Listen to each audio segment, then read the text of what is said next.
Welcome to Strictly Facts, a guide to Caribbean history and culture, hosted by me, Alexandria Miller. Strictly Facts teaches the history, politics, and activism of the Caribbean and connects these themes to contemporary music and popular culture.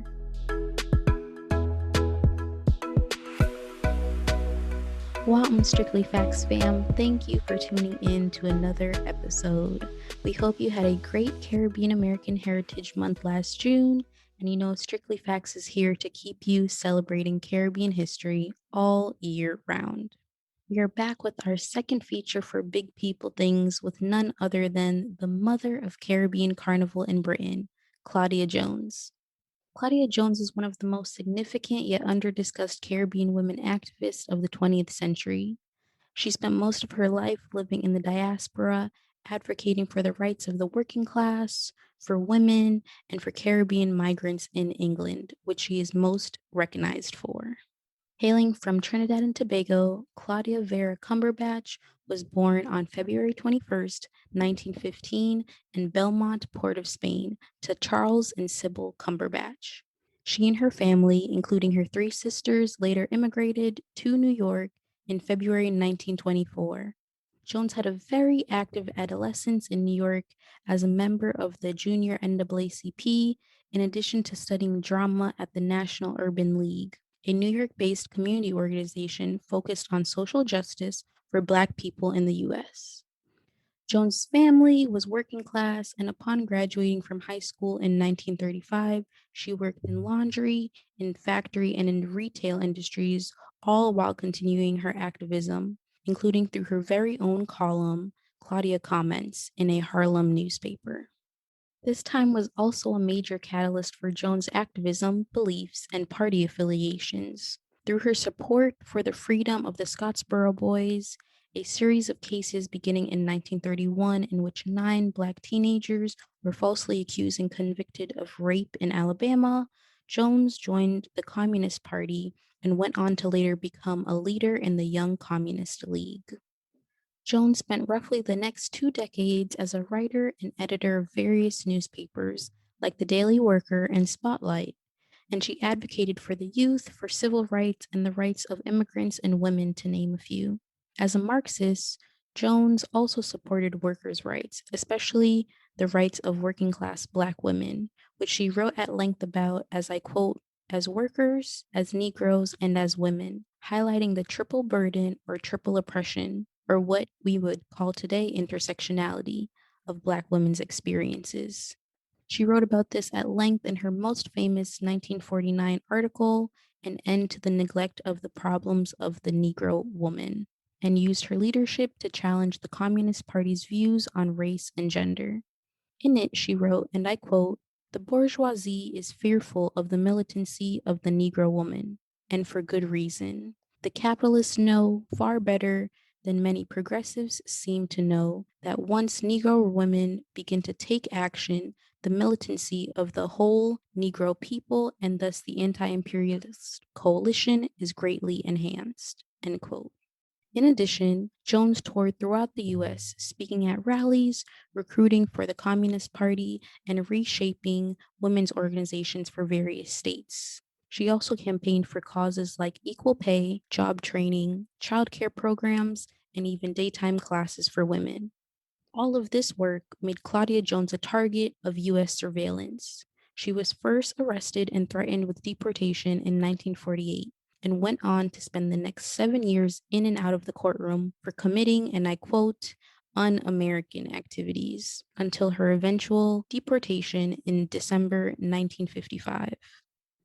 Trinidad's colonial governor, Sir Hubert Rance, denied her re-entry to Trinidad because he thought Jones would, and I quote again, may cause troublesome activities in the island.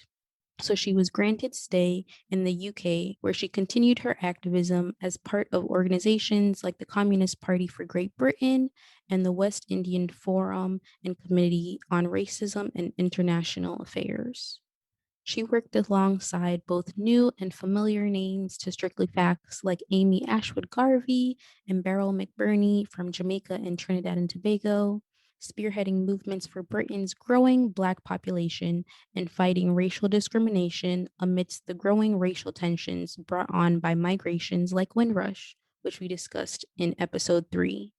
She co-founded the West Indian Workers and Students Association in 1957 and advocated for Afro-Asian solidarity through her founding of the West Indian Gazette and Afro-Asian Caribbean News, Britain's first major Black newspaper, which she founded in 1958.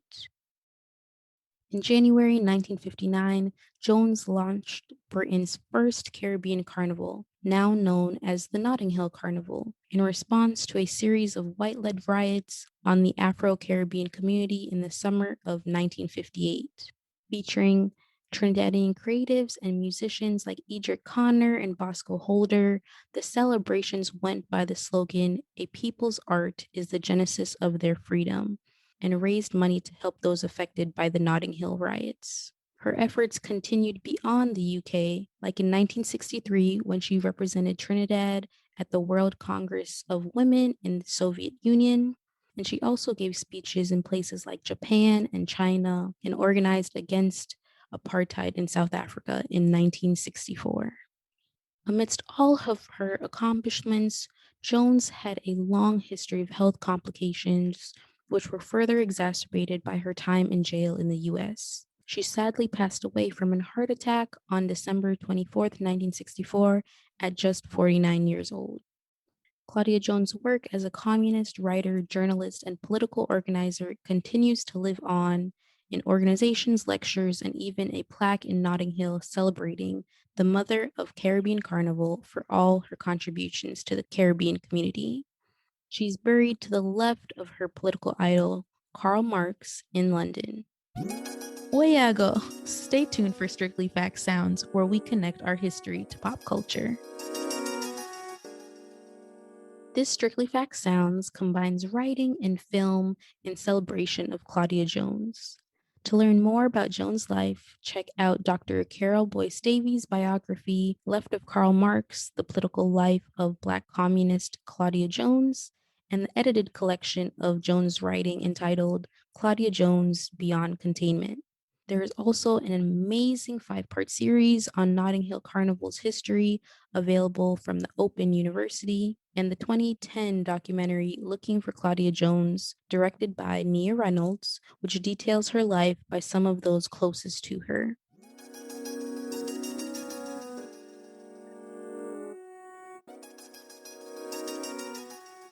Claudia Jones's impact on Caribbean history deserves greater recognition, especially in our diaspora. So we hope you learned a bit about her work and continue to check out more from our Strictly Facts syllabus.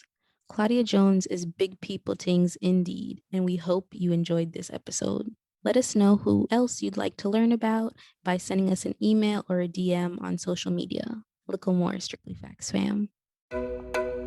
Thanks for tuning in to Strictly Facts. Visit strictlyfactspodcast.com for more information from each episode. Follow us at Strictly Facts Pod on Instagram and Facebook, and at Strictly Facts PD on Twitter.